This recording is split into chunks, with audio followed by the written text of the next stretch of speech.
Segunda-feira da 25ª semana do Tempo Comum. Eu sou o Padre Pedro Paulo e começamos agora mais um programa, a Bíblia no Mundo de hoje.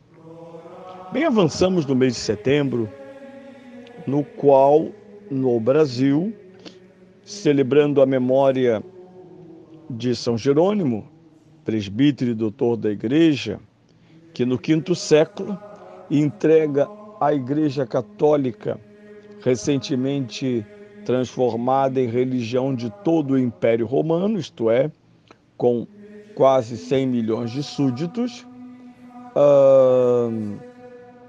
esta igreja agora pode entregar a todos aqueles que iriam se converter ao cristianismo, ou ao menos conhecê-lo, uma das bases fundamentais da vida, do significado e da missão da igreja, da palavra que ela comunica, a Sagrada Escritura. São Jerônimo, a mando do Papa Dámaso, torna a Bíblia, nas suas duas formas originais, o hebraico para o Antigo Testamento e o grego para o Novo Testamento, ele unifica numa única língua, o latim, para que fosse vulgarizada, isto é, popularizada a Bíblia cristã. Por isso esta Bíblia será chamada, ao longo da história, a Vulgata Latina, a tradução divulgadora. Sabemos que a palavra vulgus vulgi significa povo, e é exatamente isso que é feito por esse grande mestre. Por isso a igreja o homenageia, e no Brasil em particular, elegendo o mês da sua memória, 30 de setembro, o mês da Bíblia. Bem, nesse sentido, nós ouvimos e estamos ouvindo desde domingo, no nosso programa desde sexta-feira, este Evangelho de São Mateus, esta parábola magnífica que está no capítulo 20, versículos 1 a 16. Podemos dizer que a parábola guarda dois elementos narrativos. O primeiro é a contratação, o segundo, o pagamento. Então, começamos na sexta a falar desta convocação, deste angariar trabalhadores. Trata-se de um patrão, trata-se de um senhor, de um proprietário de terras, de uma vinha, que, segundo o costume antigo, contrata operários diários, trabalhadores diários, sazonais, para a vendêmia em suas propriedades. Começando, diz o texto, bem cedo, provavelmente de madrugada, terminando no fim da tarde, de contratar. Sendo que a jornada de trabalho antiga constitui-se no intervalo entre o início do dia, quem sabe 4 ou 5 da manhã, e 17 horas, formando provavelmente 12 horas de trabalho duro. E para cada trabalhador,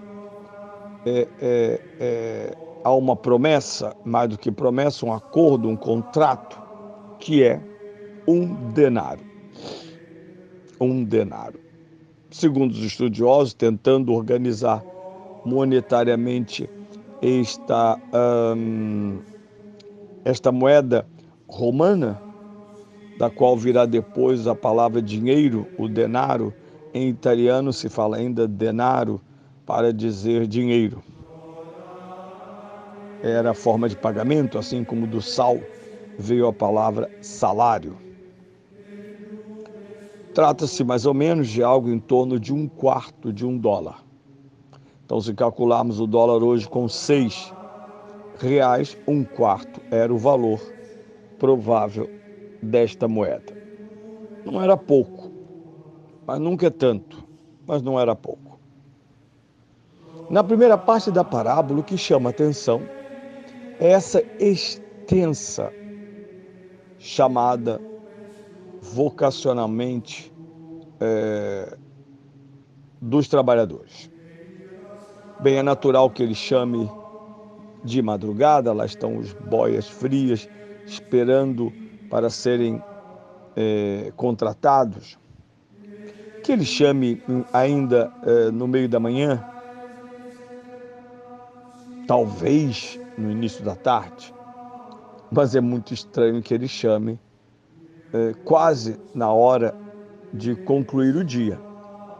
Mas assim ele faz, sempre chamando a atenção, e é isso que nos interessa na parábola, que estes chamados estavam à toa, estavam desocupados, e que ao contrato desse senhor ganha um novo impulso.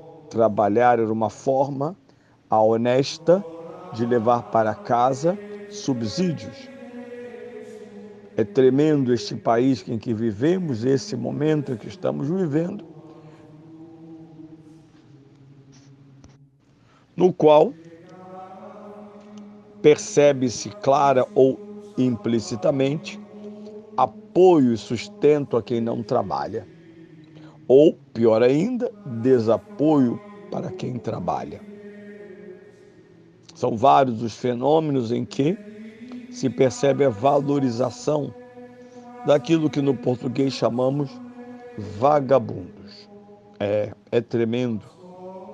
Além disso, falsos valores podem e seduzem os jovens a angariar fortuna sem o correspondente trabalho, esforço e qualificação. Uma tentação que tende a destruir o tecido social, seja do ponto de vista moral, como do ponto de vista social. Pois bem, a mensagem da primeira parte da parábola refere-se à história da salvação. Desde Abraão, Deus vem convocando os homens para a sua vinha. E nós sabemos que a vinha de Deus, assim diz a Sagrada Escritura, no livro do profeta Isaías, a vinha do Senhor é Israel, particularmente Jerusalém, onde Deus mora no seu templo. Trabalhar na vinha do Senhor é participar do plano da salvação, é participar da obra da própria criação, na qual vimos, antes do pecado original, que o homem criado à imagem e semelhança divina é corresponsável pelo jardim do Éden. Deve administrar e propiciar progresso destes bens a ele confiados.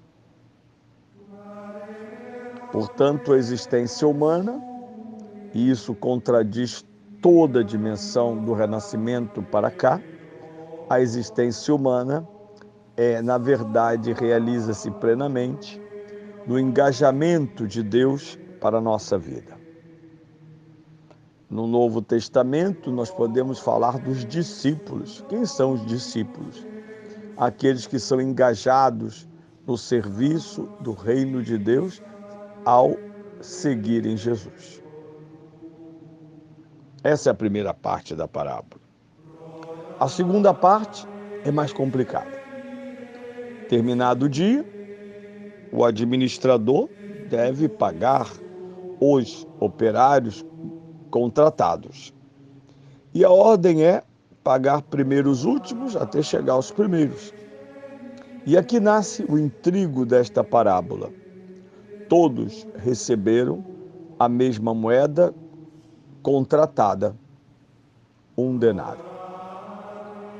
E os primeiros dizem, não é possível, injustiça,